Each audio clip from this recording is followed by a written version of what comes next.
Hey, my people, it's your girl, Too Blessed, and I hope everybody's having a great day. I hope everyone enjoyed their Monday thus far. I do want to first start off by saying congratulations to my sister cousin, Ashley Gray. Her name is now.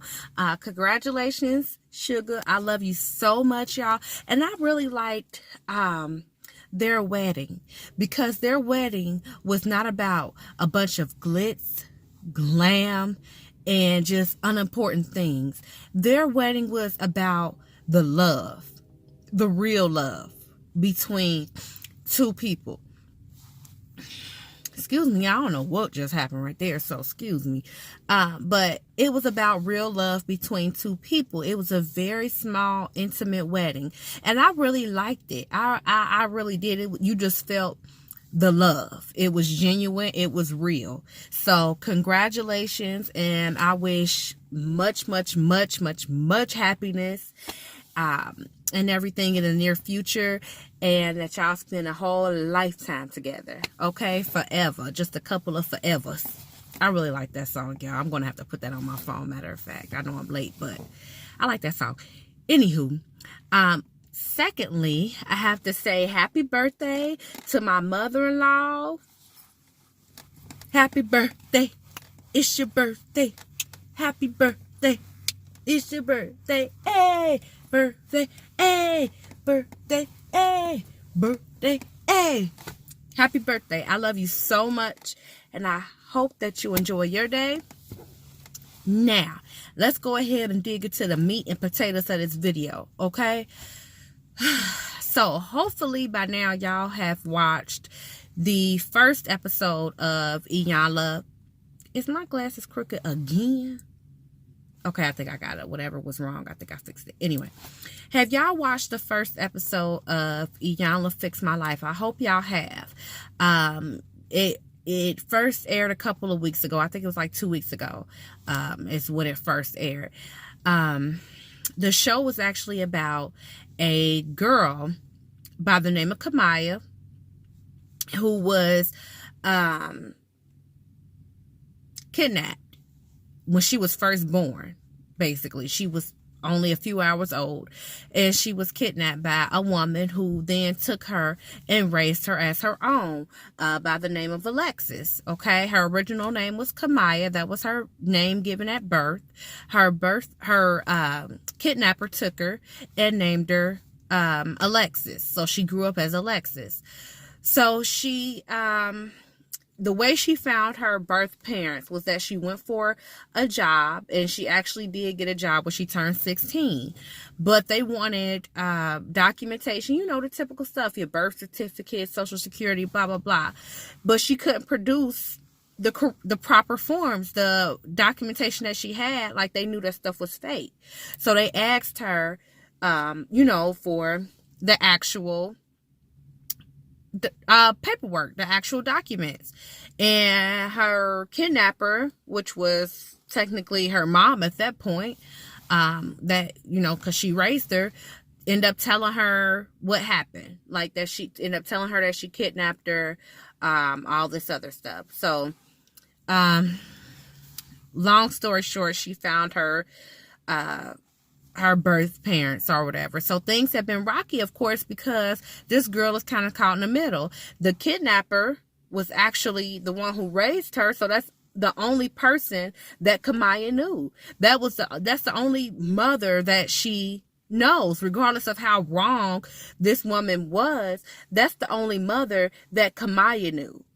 Okay, so then on the other side, you have the biological parents who, you know, doesn't want her to have any type of relationship with this woman because that's her kidnapper. Okay, so on the Iyanla show,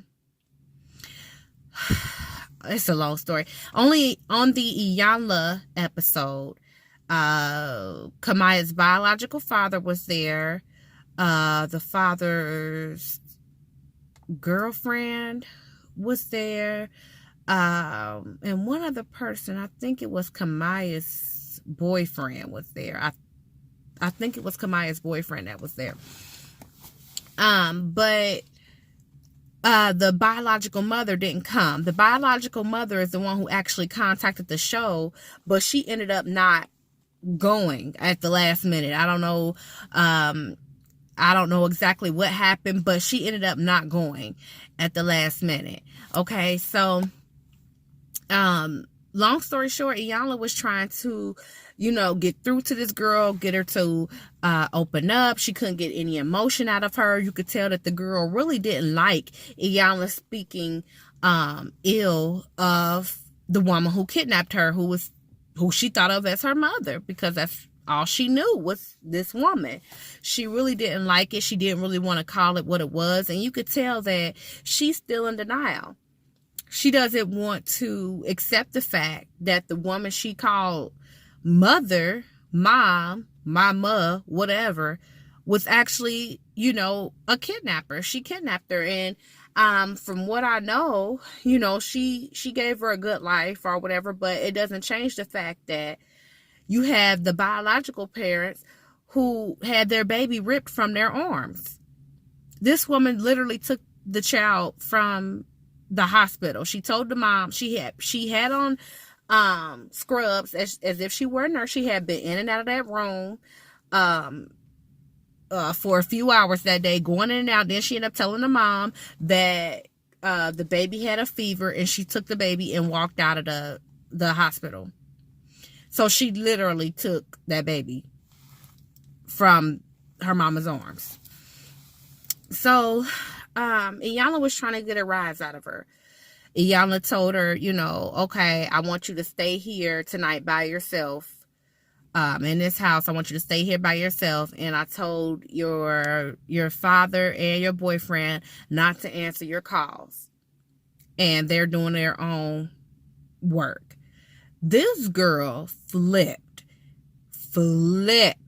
I mean, she went to cussing Iyanla out, telling her, she a slapper, punch her, whatever. Like, basically, she will fight Iyanla. And she never calmed down. And Iyanla wanted to get a rise out of her, but she didn't know that this girl was going to go freaking ballistic on her for this. She didn't know that this is where it was going to lead to. And Iyanla asked the dad, like, why didn't y'all mention anything about this side of her? When I was asking y'all about Kamaya, why didn't you tell me about this side of her?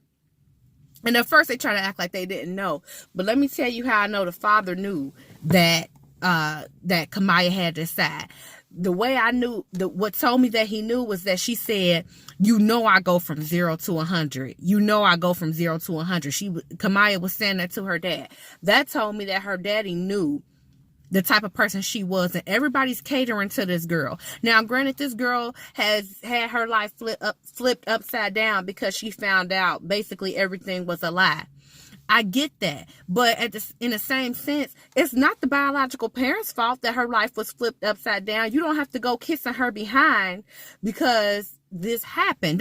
It's not their fault. They're not villains. The villain, you still in communication with. The villain is behind bars, but you still, calling your mom. Not saying that you're wrong, but that's the villain. They don't have to go. Everybody's trying to keep her calm, cool, and collected. And I'm like, you know what? This girl got issues. And this girl had issues way before this whole thing came out, because you don't develop that type of anger. You don't develop that type of temper, that type of explosiveness overnight. She's been this way. Okay, this girl has been had issues. This is not new. So, I mean, kudos to Iyanla because she maintained her composure and, was saying that, this is coming from hurt and everything. And you know what? Y'all know I want to be well, y'all don't know. I want to be a therapist, okay? A mental health therapist. But you know what? That moment in time, I might have lost every bit of my license, because this girl was literally in her face, screaming, calling her bees and everything like that, just straight disrespectful. And I'm going to call it what it is. It was disrespectful. I don't care nothing right now about the fact that she realized that her world was flipped upside down, or whatever the case may be. That was wrong. And that was disrespectful. And none of this is Iyanla's fault. And Iyanla even told her that she didn't have to stay there by herself if she didn't want to, but Iyanla was asking her to. And I mean, it just set her off. And it wasn't like she went off and then calmed back down like how people do in other episodes of Iyanla. She never calmed back down. Like, she never found her peace, and she never recouped and said, oh, I'm sorry, I flipped, I'm going through a lot, like how other people do. She never did. She never came back down. They left and left it at that. But to be honest, the reason why I feel like Iyanla couldn't get anything out of Kamaya is because I don't think Kamaya thought she was going there to actually work on herself. I think she thought she was going there to work on the relationship between her and her biological mother and biological father. I don't think she was expecting Iyanla to really work on what was going on within herself, Kamaya. And when Iyanla was going there, she wasn't open. She wasn't ready for that. And she's still not ready for that. So that's why Iyanla couldn't get literally anything out of her. Anything. And what can you do at that point? There was nothing that Iyanla could have done for that girl at this point in time, because that girl's not ready to heal. She's not ready to accept it and move on. Okay, she wants to have a relationship with her biological mom and biological dad, and everybody just wants to keep her calm. Everybody wants to cater to her. But the world owes her nothing. It's sad that happened to her. It's crazy, and I can't imagine having that happen to me. But in the same sense, the world is not going to give you a pass because this happened to you. The world is not going to give her a pass.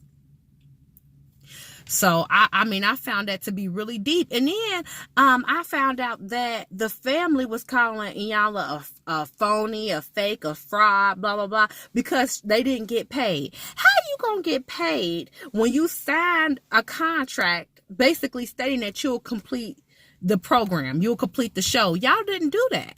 They didn't even stay one night at the house. They left that night because Kamaya flipped out. How you gonna get paid for something you didn't complete, you didn't do? I wouldn't have paid them either. And they blaming Iyanla for this. No, blame Kamaya, because that's who ended the whole thing. That's who flipped out and decided not to go with it. So I felt so bad at that point for Iyanla, but she did the right thing. And I really wish that Kamaya could have spoken to the other young lady who was kidnapped. I'm trying to think of her name.